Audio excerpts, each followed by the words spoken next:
When Princess Beatrice walked into Windsor Castle's private drawing room, wearing a diamond tiara that hadn't seen daylight for nearly 60 years, Queen Elizabeth II's face told a story that no royal biography could ever capture. The elderly monarch, known for her composed demeanor and carefully measured reactions, suddenly found herself transported back to her own wedding day in 1947, when she was just a 21-year-old princess about to marry the love of her life. The tiara sparkling on her granddaughter's head wasn't just any piece of jewelry.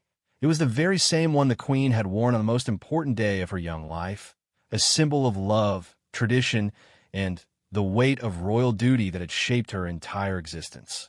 What happened next would become one of the most touching and authentic moments in modern royal history, revealing the human heart beating beneath the crown. This is the extraordinary true story of how a simple request to borrow a family heirloom for a scaled-down pandemic wedding turned into an emotional journey through decades of royal history, family bonds, and the profound connection between grandmother and granddaughter that transcended royal protocol and touched the very soul of what it means to be both a monarch and a woman. The morning of July 17th, 2020, began like countless others during the strange, quiet months of the global pandemic. Windsor Castle, usually bustling with official engagements and state business, had taken on an almost ghostly quality as the Queen and Prince Philip maintained their isolation bubble within the ancient stone walls. The world outside had changed dramatically since March, with lockdown streets, empty shops, and families separated by government restrictions that even royalty couldn't escape. Princess Beatrice had been planning her dream wedding for months, envisioning a grand celebration at the Chapel Royal at St. James's Palace with hundreds of guests, elaborate floral arrangements, and all the traditional pomp that comes with a royal wedding. She and her fiancé, Edoardo Mapelli-Mazzi, had carefully crafted their guest list, selected their venue, and coordinated with royal protocol officers to ensure every detail would be perfect. The invitations had been printed on the finest paper, the catering arranged by the most prestigious companies, and the press accreditation sorted for what was expected to be one of the social events of the year. But as spring turned to summer and the coronavirus pandemic tightened its grip on Britain, it became increasingly clear that their original plans would have to change dramatically. The government's restrictions on gatherings, the closure of venues, and the general uncertainty about public health made a large wedding impossible. Week after week, Beatrice and Edoardo found themselves scaling back their plans, reducing guest numbers, and watching their dream celebration shrink before their eyes. The couple faced a difficult decision that thousands of other engaged couples around the world were also confronting during those unprecedented times. They could postpone their wedding indefinitely, waiting for the pandemic to pass and restrictions to lift, or they could adapt and find a way to marry with just their immediate families present. For Beatrice, who had already experienced her share of public scrutiny and personal challenges, the choice was clear.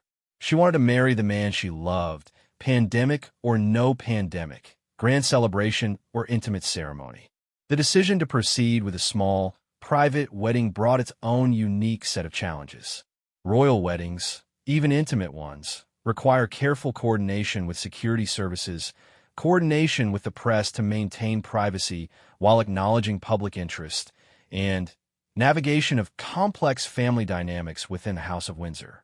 Beatrice found herself working closely with her grandmother's private secretary, coordinating with Windsor Castle staff, and managing the delicate balance between personal wishes and royal expectations.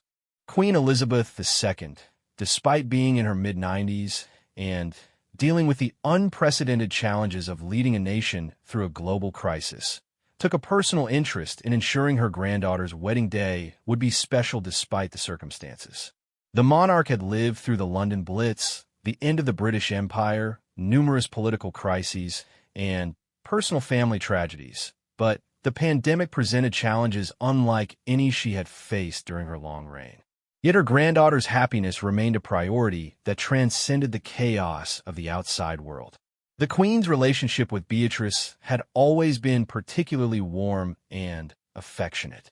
Unlike some of her other grandchildren who had grown up in the direct line of succession with the constant pressure of future royal duties, Beatrice had been allowed a relatively normal childhood and young adulthood. She had attended regular schools, pursued higher education at Goldsmiths, University of London, and built a career in business before finding love with Edoardo, an Italian property developer with his own successful company. This relative freedom had allowed Beatrice to develop a close personal relationship with her grandmother that wasn't complicated by the formal dynamics of heir and sovereign. They shared a love of history, dogs, and long conversations about life that often extended far beyond the typical grandmother-granddaughter relationship. The Queen had watched Beatrice grow from a shy young girl into a confident woman, supporting her through the challenges of dyslexia, the pressures of being a royal in the modern media age, and the personal growth that had led her to find genuine love with Edoardo. When Beatrice approached her grandmother about holding the wedding at Windsor Castle, she was nervous despite their close relationship. The castle had hosted royal weddings before, but asking to use the monarch's private residence during a global pandemic when the Queen was in isolation with Prince Philip felt like an enormous request. Beatrice had prepared herself for possible disappointment, understanding that the current circumstances might make such a gathering impossible. The conversation took place in the Queen's private sitting room, a comfortable space filled with family photographs, personal mementos, and the informal atmosphere that the monarch preferred for family discussions. Beatrice had been invited for afternoon tea, a regular occurrence that both women enjoyed, but this particular meeting carried extra weight given the request she planned to make. As they sat with their tea and the Queen's beloved corgis at their feet, Beatrice carefully explained her situation. She spoke about the canceled plans, the difficulty of postponing indefinitely, and her strong desire to marry Edoardo, despite the unusual circumstances. She emphasized that she understood if a wedding at Windsor wasn't possible, but wondered if there might be a way to have a very small ceremony somewhere within the royal family's properties. The Queen listened carefully, asking thoughtful questions about the size of the gathering, the health protocols that would need to be followed, and the couple's long-term plans. Her response, when it came, was both generous and practical. Not only did she agree to host the wedding at Windsor Castle, but she also offered to help make the day special despite the limited circumstances. The relief and gratitude on Beatrice's face was evident, and the Queen found herself looking forward to having something joyful to plan during what had been a particularly difficult and isolating period. With the venue secured, Beatrice faced the next challenge of planning a royal wedding with just 20 people in attendance. The guest list had to be carefully curated to include only the most essential family members while respecting government guidelines about gathering sizes. Every detail that would normally be handled by a team of royal event planners now fell to a much smaller group, working under unprecedented restrictions. The Queen took an active role in the planning process, suggesting ways to make the small ceremony feel special and meaningful despite its limitations. She recommended using the All Saints Chapel at Windsor Castle, a beautiful but intimate space that would be perfect for the reduced guest list. She also offered access to the royal collection of ceremonial items that could add traditional elements to the celebration. As the planning progressed, discussions naturally turned to Beatrice's wedding attire. Like many brides during the pandemic, she faced challenges with dress fittings, alterations, and the logistics of wedding fashion during a time when many shops and services were closed or operating under severe restrictions. The conversation about what she would wear opened the door to a suggestion that would transform the entire meaning of the wedding day. The Queen, perhaps feeling nostalgic during the long months of isolation, began sharing stories about her own wedding day in 1947. She spoke about the rationing that was still in effect after World War II, the challenges of planning a celebration during Britain's period of post-war austerity, and the symbolic importance of moving forward with hope and joy despite difficult circumstances. The parallels between planning a royal wedding during post-war recovery and planning one during a global pandemic were not lost on either woman. During one of these conversations, the Queen made a casual mention of the Queen Mary diamond fringe tiara, the stunning piece she had worn on her own wedding day more than 70 years earlier. She spoke about its history, its meaning to the royal family, and the tradition of royal brides wearing family tiaras as symbols of continuity and connection to previous generations. The suggestion that Beatrice might want to wear it for her own wedding was made so gently and naturally that it almost seemed like the most obvious choice in the world. For Beatrice, the offer was overwhelming in its generosity and symbolic weight. The tiara wasn't just a beautiful piece of jewelry. It was a direct link to her grandmother's most important personal milestone and a symbol of the strength, resilience, and commitment that had defined the Queen's marriage and reign. To wear it would be to carry forward not just a family tradition, but the hopes and blessings of a grandmother who had become one of the most respected monarchs in British history. The decision to accept the offer wasn't made lightly. Beatrice understood the historical significance of the tiara and the responsibility that would come with wearing such an important piece. She also recognized that choosing to wear her grandmother's wedding tiara would add an extra layer of meaning to her own marriage vows, connecting her personal commitment to Eduardo with the larger story of royal duty and service that had defined her grandmother's life. The Queen Mary diamond fringe tiara carries within its glittering diamonds a story that spans generations of royal history, heartbreak, triumph, and the enduring power of love to transcend even the most challenging circumstances.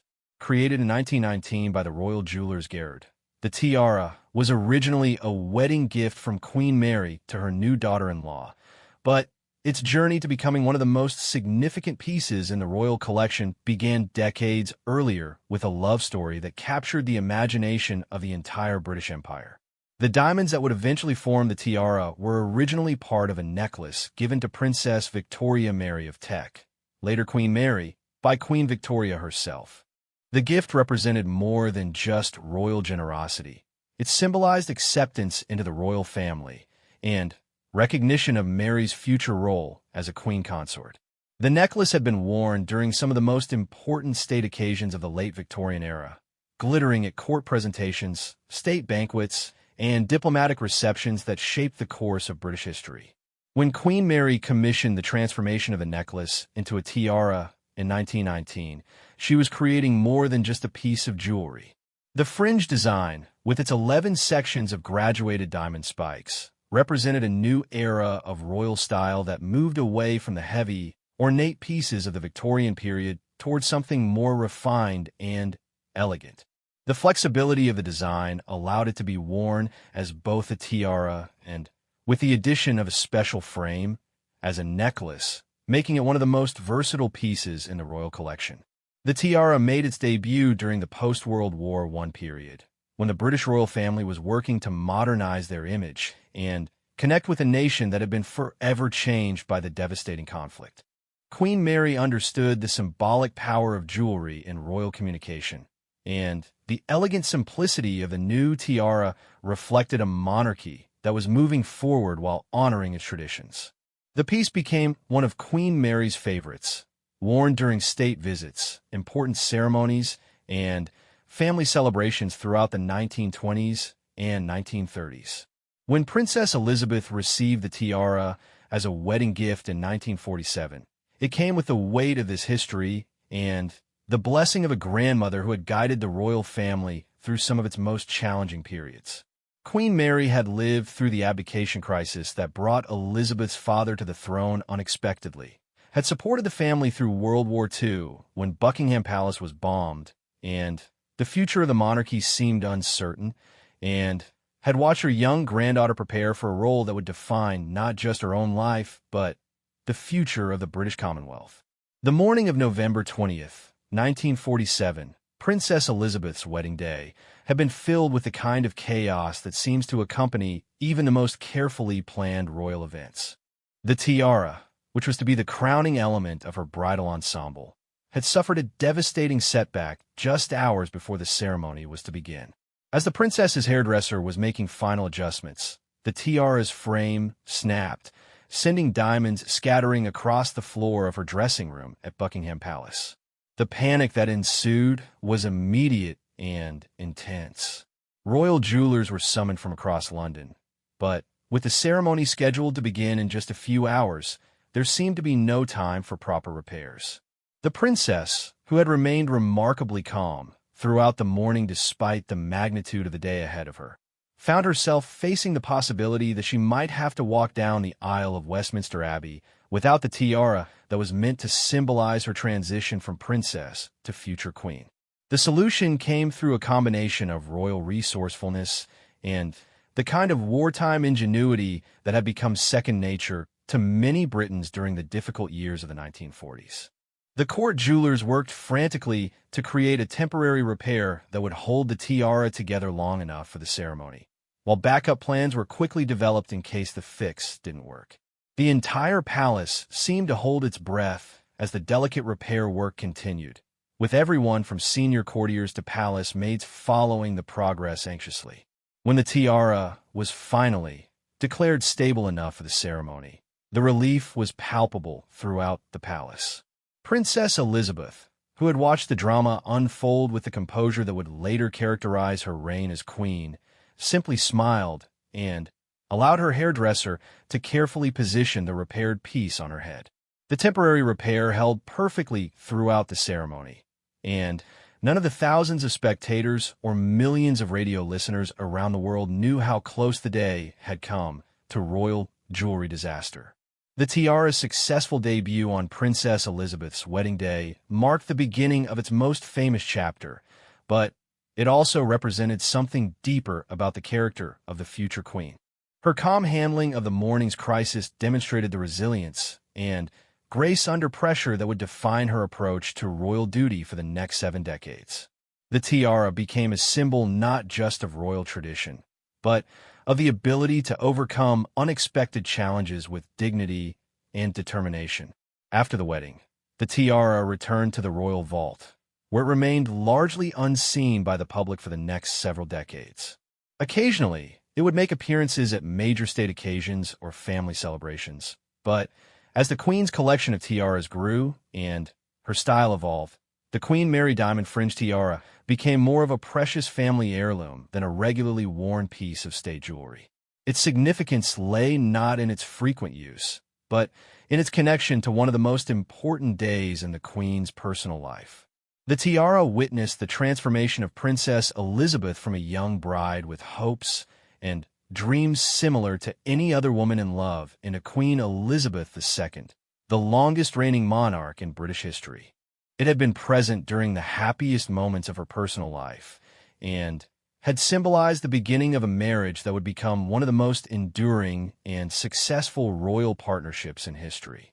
The love story that began on that November day in 1947 would span more than 70 years, surviving the pressures of royal duty, public scrutiny, family tragedies, and the enormous changes that transformed Britain and the Commonwealth during the second half of the 20th century. As the decades passed, the Queen would often reflect on her wedding day when looking through the royal jewelry collection or preparing for important ceremonies. The tiara represented a time when her future seemed both thrilling and uncertain, when she was preparing to take on responsibilities that she couldn't fully comprehend, and when the love she shared with Prince Philip was just beginning its journey through the complexities of royal life. The memories associated with the piece were deeply personal and profoundly meaningful, connecting her to the young woman she had been before the weight of the crown reshaped her entire existence. The Queen's decision to offer the tiara to Princess Beatrice wasn't made impulsively or without careful consideration of its significance. During the long months of pandemic isolation, when state engagements had been canceled and the usual rhythms of royal life disrupted, the monarch had spent considerable time reflecting on family, legacy, and the importance of personal connections that transcend official duties. The tiara represented all of these things, and sharing it with her granddaughter felt like a natural way to pass forward not just a beautiful piece of jewelry, but the love, hope, and commitment it represented. For Beatrice, Understanding the full history of the tiara added layers of meaning to her grandmother's generous offer. She was being invited to wear not just a family heirloom, but a symbol of royal resilience, enduring love, and the ability to find joy and celebration even in the most challenging circumstances. The parallels between her grandmother's post-war wedding and her own pandemic ceremony were striking, and the tiara would serve as a tangible link between two very different eras united by the universal experience of finding love and hope during times of uncertainty. The process of preparing the tiara for Beatrice's wedding involved careful cleaning, inspection, and minor adjustments to ensure it would fit properly and securely. The royal jewelers who worked on the piece treated it with a reverence due to its historical significance, understanding that they were preparing not just jewelry for a wedding, but a treasured family heirloom for another chapter in its remarkable story. Each diamond was carefully cleaned and checked. The setting was inspected for any signs of wear or weakness, and the tiara was polished until it gleamed with the same brilliance it had possessed on the Queen's own wedding day more than 70 years earlier. The morning of July 17th, 2020, dawned bright and clear over Windsor Castle, as if nature itself was celebrating the long-awaited wedding day. Inside the ancient walls, a small team of trusted staff worked quietly to transform the All Saints Chapel into a perfect setting for the intimate ceremony that would soon take place. The chapel, which had witnessed centuries of royal prayers, christenings, and private family moments, was being prepared for its newest chapter in the ongoing story of the House of Windsor. Princess Beatrice woke early in her childhood bedroom at Royal Lodge, the Windsor Great Park residence she still considered home whenever she stayed with her parents. Despite the reduced scale of the day's events, she felt the familiar butterflies that every bride experiences on her wedding morning. The months of planning, rescheduling, and adapting to pandemic restrictions had finally led to this moment, and she found herself overwhelmed with gratitude that the day had finally arrived. The usual pre-wedding chaos that accompanies royal ceremonies had been dramatically scaled down due to the limited guest list and simplified logistics. Instead of dozens of ladies-in-waiting, hairstylists, makeup artists, and palace officials bustling about, Beatrice's morning preparations were handled by a small, trusted team that included her mother, Sarah Ferguson, her sister Princess Eugenie, and just a few essential staff members. The intimate atmosphere created a sense of closeness and authenticity that larger royal weddings often struggle to achieve despite their grandeur. As Beatrice began her preparations, her thoughts kept returning to the conversation she had shared with her grandmother about the significance of wearing the Queen Mary diamond fringe tiara. The piece had been carefully transported from the royal vault to Windsor Castle the previous day, where it underwent final preparations by the royal jewelers. The weight of history and family tradition that came with the tiara felt both exciting and slightly overwhelming, but Beatrice knew that wearing it would connect her wedding day to the larger story of royal love and commitment that had sustained her grandmother's remarkable marriage. Meanwhile, at Windsor Castle, Queen Elizabeth II was experiencing her own pre-ceremony emotions as she prepared to witness her granddaughter's wedding. The monarch had seen many family weddings during her long life, from the grand state occasions of her children to the more recent celebrations of her other grandchildren, but this ceremony held special significance because of the intimate setting and the personal connection represented by the tiara. The Queen had specifically chosen to wear a soft blue ensemble for the occasion, a color that had always been flattering on her and seemed appropriate for the joyful but understated nature of the day's events. Prince Philip, despite his advanced age and recent health concerns, had insisted on attending the ceremony to support his granddaughter. The Duke of Edinburgh had always maintained close relationships with his grandchildren, and his presence at the wedding meant a great deal to Beatrice.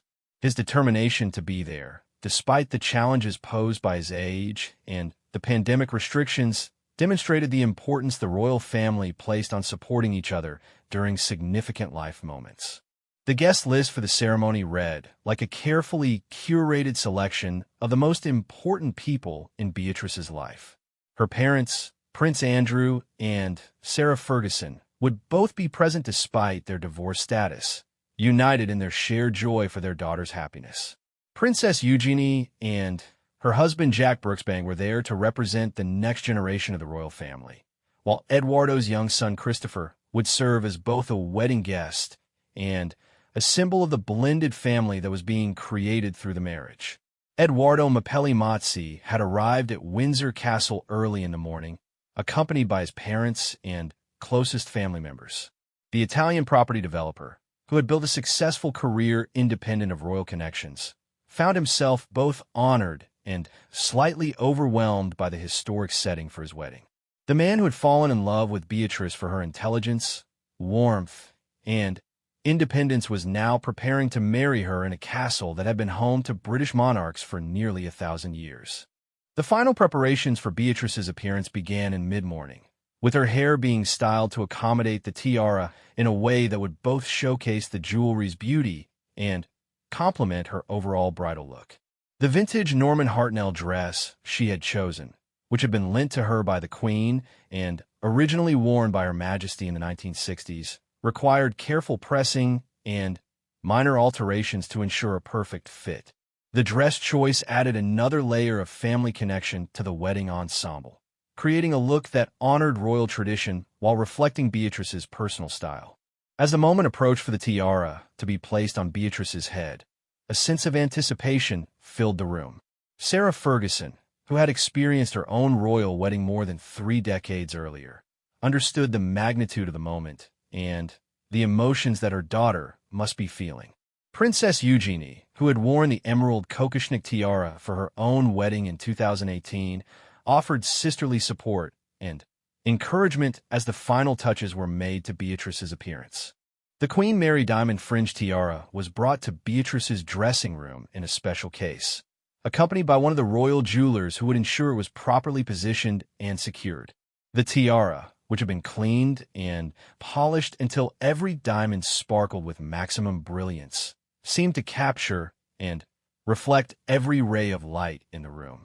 As it was carefully lifted from its case, everyone present understood they were witnessing a moment that connected this intimate pandemic wedding to nearly a century of royal history. The process of placing the tiara on Beatrice's head was conducted with the reverence and care appropriate to such a significant family heirloom. The royal jeweler worked methodically to ensure the piece was positioned correctly and would remain secure throughout the ceremony, while Beatrice's hairdresser made final adjustments to accommodate the tiara's placement. The transformation was remarkable. As the diamonds caught the light and the tiara settled into position, Beatrice was visibly transformed from a beautiful bride into a royal princess ready for her wedding day. The moment when Beatrice first saw herself in the mirror wearing her grandmother's wedding tiara was one of pure emotion. The young woman who had grown up as a relatively minor member of the royal family, often overshadowed by her cousins in the direct line of succession, suddenly saw herself connected to the very heart of royal tradition and family history. The reflection looking back at her carried the weight of generations of royal brides while remaining uniquely and authentically herself. As the final preparations were completed, word was sent to Windsor Castle that the bride was ready to begin her journey to the chapel. The short drive from Royal Lodge to the castle would give Beatrice a few quiet moments with her father, Prince Andrew, who, despite the controversies that had surrounded him in recent years, remained devoted to his daughters and determined to make their wedding day perfect.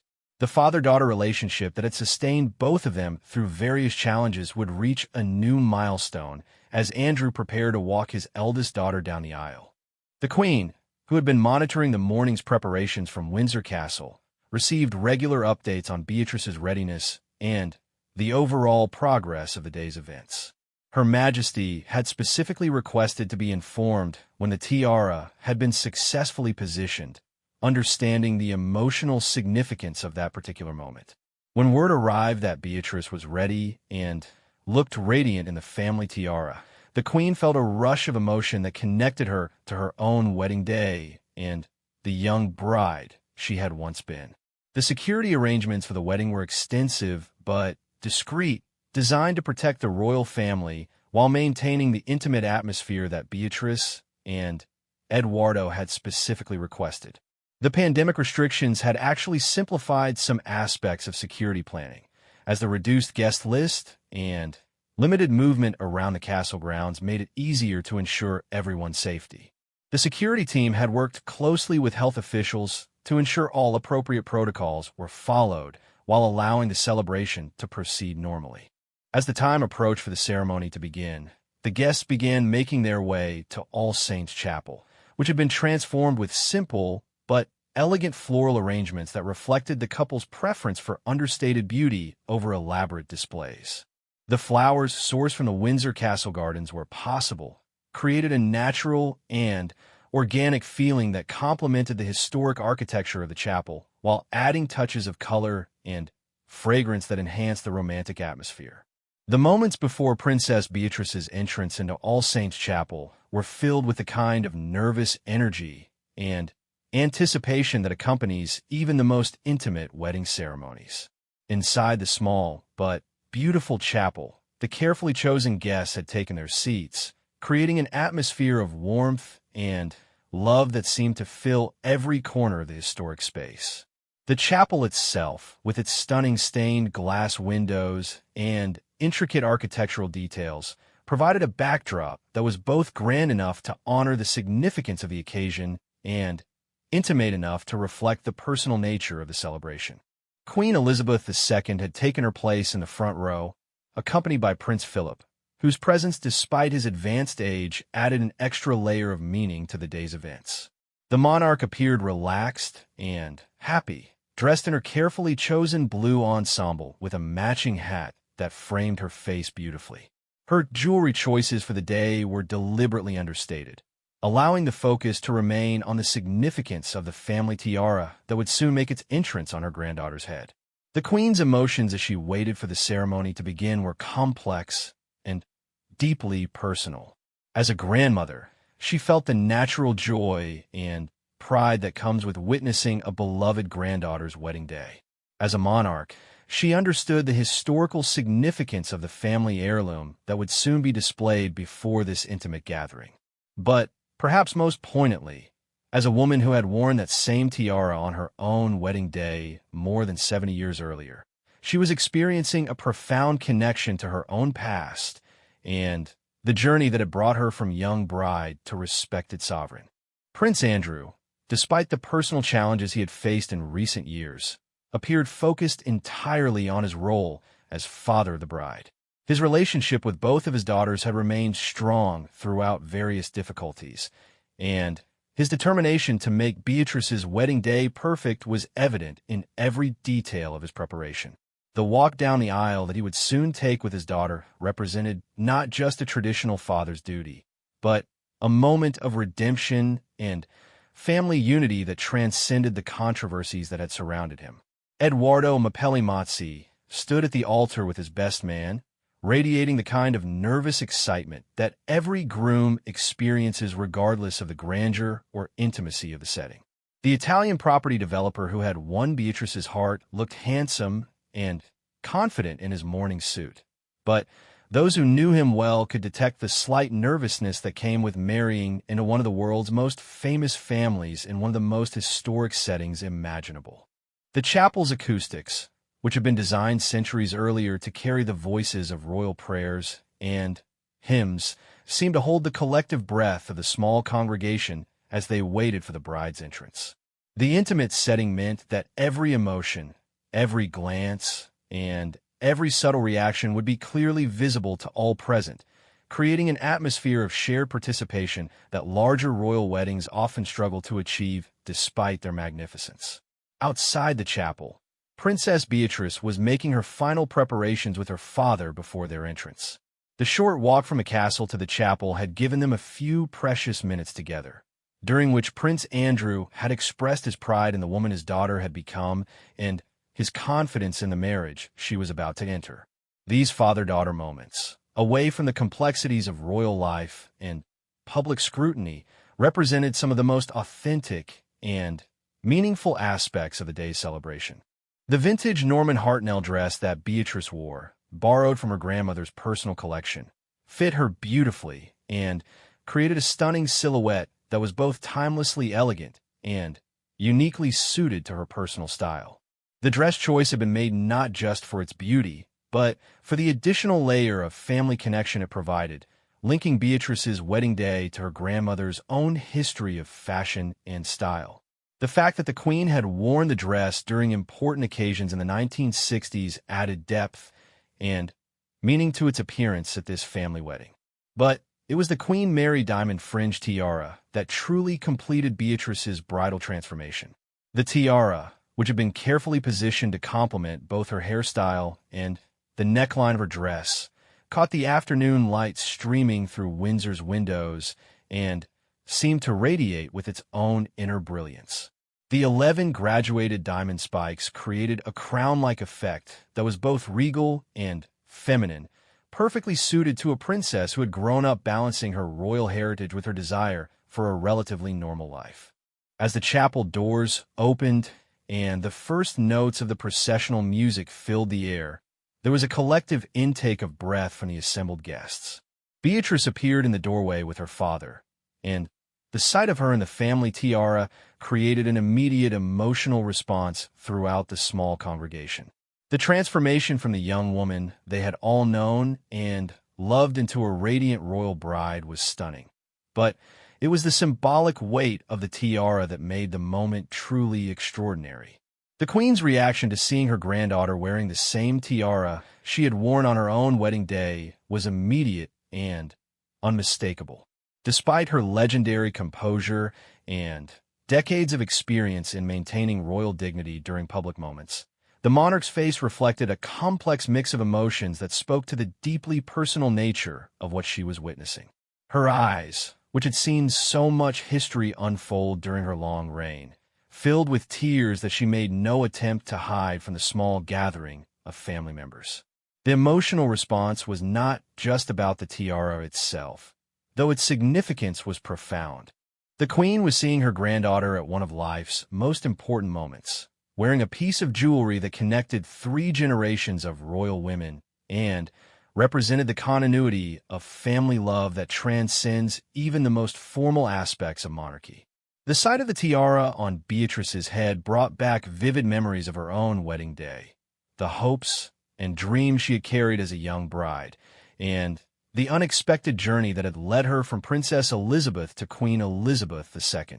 Prince Philip, seated beside his wife, also showed visible emotion as he watched his granddaughter's entrance. The Duke of Edinburgh, who had shared more than 70 years of marriage with the Queen and had been present for countless family milestones, understood better than anyone the significance of the moment they were witnessing. His own memories of the Queen's wedding day, when he had watched his young bride walk down the aisle of Westminster Abbey wearing that same tiara, added another layer of poignancy to the scene unfolding before them. Princess Eugenie, who had experienced her own royal wedding just 2 years earlier, was visibly moved by the sight of her sister wearing their grandmother's wedding tiara. The bond between the York sisters had always been close, and seeing Beatrice achieve her own moment of royal wedding magic was deeply meaningful.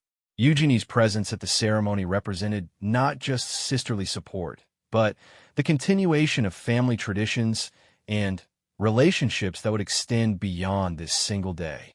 Sarah Ferguson, despite her complicated relationship with the royal family over the years, was clearly overwhelmed with maternal pride and joy as she watched her daughter's wedding ceremony unfold. The Duchess of York had maintained her commitment to her daughter's happiness above all other considerations, and seeing Beatrice find love and stability with Eduardo represented the fulfillment of every mother's hopes for her child's future.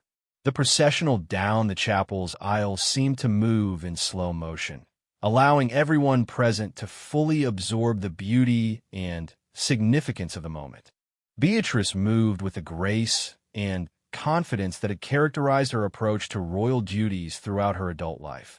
But there was an added radiance that came from her obvious happiness and the symbolic weight of the family treasure she wore. As father and daughter reached the altar and Prince Andrew prepared to give Beatrice's hand to Eduardo, the full impact of the day's emotional weight became clear to all present. This was not just a wedding ceremony, but a celebration of family love, historical continuity, and the ability to find joy and hope even during the most challenging times. The pandemic restrictions that had forced the scaling back of their original plans had ultimately created something more intimate and personally meaningful than any grand state occasion could have achieved. The ceremony itself, conducted by the Reverend Canon Paul Wright, Subdean of the Chapel Royal, struck the perfect balance between royal tradition and personal intimacy.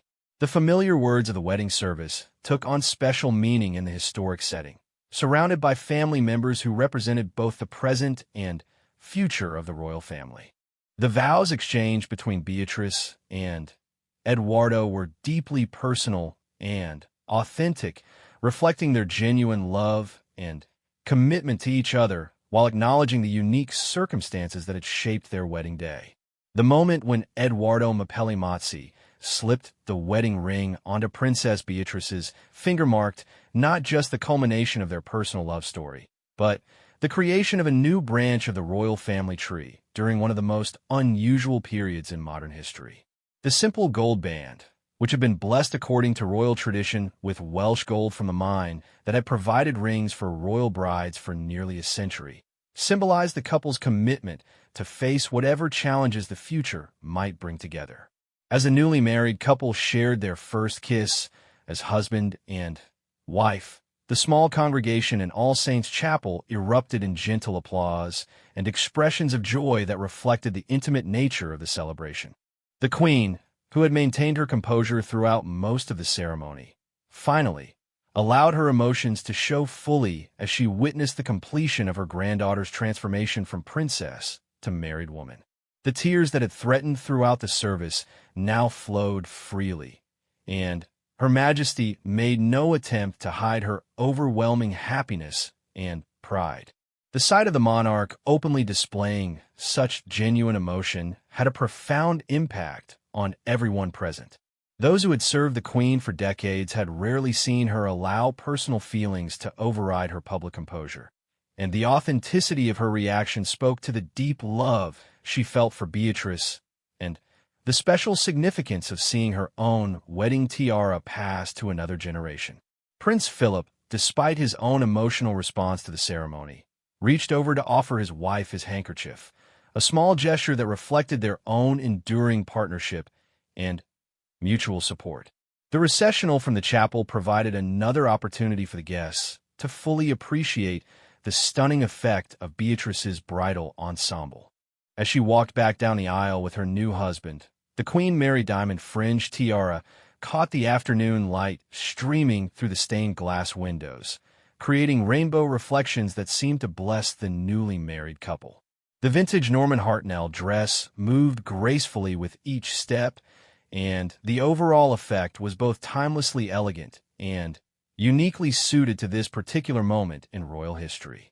The Queen's continued emotional response during the recessional was noticed by everyone present, and several family members later commented that they had never seen Her Majesty so openly moved by a family event. The combination of joy for Beatrice's happiness, nostalgia for her own wedding day, and pride in the way her granddaughter had handled the challenges of planning a pandemic wedding had created an emotional perfect storm that even the Queen's legendary self-control could not contain. Following the ceremony, the small wedding party gathered for photographs in the castle's beautiful gardens. The professional photographer, who had been carefully selected for his discretion and his ability to capture intimate family moments, worked quickly to document this historic day while respecting the private nature of the celebration. The images captured during this session would become treasured family heirlooms, preserving not just the visual record of the wedding, but the genuine emotions and relationships that made it so special. The Queen insisted on being photographed with Beatrice while she was still wearing the tiara, understanding that this might be the last time the two of them would appear together with the piece that had played such an important role in both of their lives. The photograph of grandmother and granddaughter, both radiant with happiness and connected by the shared experience of wearing the same wedding tiara, would become one of the most cherished images in the royal collection.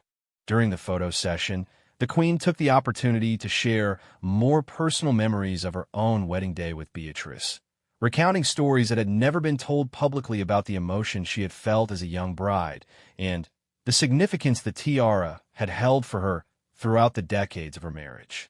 These intimate moments between generations, captured both in photographs and in memory, added layers of meaning to the day that extended far beyond the formal ceremony itself.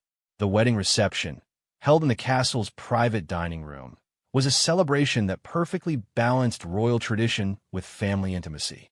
The menu featured both British classics and Italian dishes in honor of Edoardo's heritage, while the floral arrangements incorporated flowers from the Windsor Castle gardens that had been tended by royal gardeners for generations. The Queen had personally selected the wines for the celebration, choosing vintages that marked important family milestones and reflected her desire to make the day special for the newlyweds. The speeches during the reception were heartfelt and personal, with Prince Andrew delivering a father's tribute to his daughter that emphasized her strength, intelligence, and the joy she had brought to the family throughout her life. Edoardo's speech expressed his gratitude for being welcomed into the royal family and his commitment to supporting Beatrice in all aspects of her life, including her royal duties and charitable work. The Queen, in a rare break from protocol, also spoke briefly, expressing her delight in the marriage and her confidence in the couple's future happiness. Throughout the reception, the Queen continued to display the emotional openness that had characterized her response to the entire day. Family members noted that she seemed more relaxed and genuinely happy than they had seen her in months, as if the joy of Beatrice's wedding had provided a welcome respite from the challenges and restrictions that had dominated the pandemic period. The monarch's obvious pleasure in the celebration created an atmosphere of warmth and family unity that made the intimate gathering feel even more special.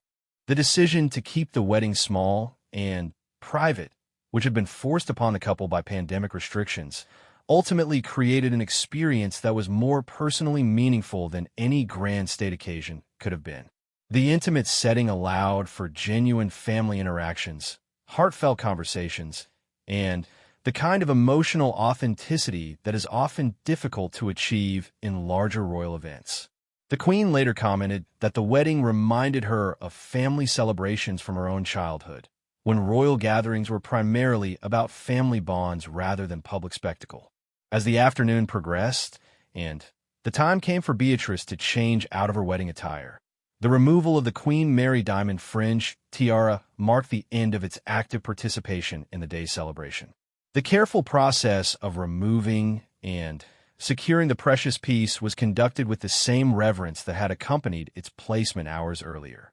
Beatrice took a final moment to look at herself in the mirror while wearing her grandmother's wedding tiara, understanding that this image would remain with her for the rest of her life. The Queen personally supervised the return of the tiara to its secure storage, but not before taking a final moment to hold the piece and reflect on its journey from her own head to her granddaughters on this special day. The monarch's handling of the tiara was gentle and reverent, reflecting not just its monetary value, but its profound emotional significance as a symbol of family love, continuity, and the enduring power of marriage to transcend even the most challenging circumstances. The evening celebration continued with dancing in one of the castle's reception rooms, where a small band provided music that ranged from classical pieces appropriate to the royal setting to contemporary songs that reflected the couple's personal preferences. The Queen, despite her advanced age, insisted on dancing with both Edoardo and Prince Andrew, creating moments of joy and celebration that reminded everyone present of the fundamental human connections that unite families regardless of their public roles. As the wedding day drew to a close, the Queen took Beatrice aside for a private conversation that would remain between grandmother and granddaughter. The substance of their exchange was not shared with others present, but those who observed the interaction noted the obvious love and mutual respect that characterized their relationship. The Queen's words to her newly married granddaughter were undoubtedly filled with wisdom gained from more than 7 decades of marriage and a lifetime of balancing personal happiness with public duty. The legacy of Princess Beatrice's wedding extends far beyond the single day of celebration. The use of the Queen Mary diamond fringe tiara created a bridge between generations that honored family tradition while establishing new memories for future royal brides. The intimate nature of the pandemic wedding demonstrated that the most meaningful celebrations often come from family love and personal commitment rather than elaborate public spectacle. The Queen's emotional response to seeing her granddaughter in the family tiara became a defining moment that revealed the deeply human heart beating beneath the crown. The genuine tears, obvious joy, and open display of family love showed a side of the monarch that the public rarely glimpsed, creating a legacy of authenticity and emotional connection that would influence how royal celebrations were perceived and planned for years to come. The success of the intimate wedding celebration also provided a template for future royal events, demonstrating that smaller, more personal ceremonies could be just as meaningful and memorable as grand state occasions. The balance between honoring tradition and adapting to contemporary circumstances became a model for how the royal family could evolve while maintaining its essential character and values. Princess Beatrice's wedding day, marked by her grandmother's priceless emotional reaction to seeing the family tiara passed to a new generation, ultimately became a celebration of love, family, and the enduring power of tradition to connect past, present, and future in moments of profound personal significance. The image of the Queen openly weeping with joy as she watched her granddaughter marry the love of her life, while wearing the same tiara she had worn on her own wedding day more than 70 years earlier, became an indelible symbol of the human connections that make even the most formal royal occasions ultimately about the universal experiences of love, family, and hope for the future.